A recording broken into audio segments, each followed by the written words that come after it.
एमती समय आसला ये जमींदारी चलीगला हाँ आम सर्वस्व बर्बाद हो गला।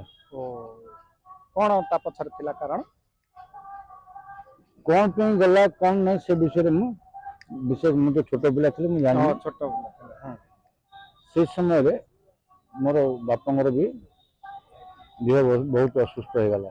हाँ असुस्थ हो गला पर आम गदाधर हॉस्पिटल एमती कैपिटल हॉस्पिटल और कटक हॉस्पिटल पर्यंत गलु। तो बंच पाले से समय भितर आम जहाँ की असुविधा भगवान तुमको सेमती असुविधा न दिखु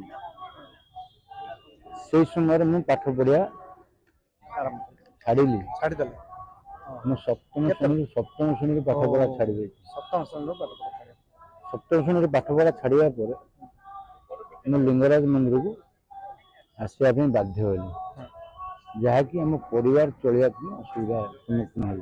हाँ समय बड़ा बलवान ना केते बळे कोन को परिस्थिति आसे राज बाटी बाटी संपत्ति मालिक हीन अवस्था को पलि आसल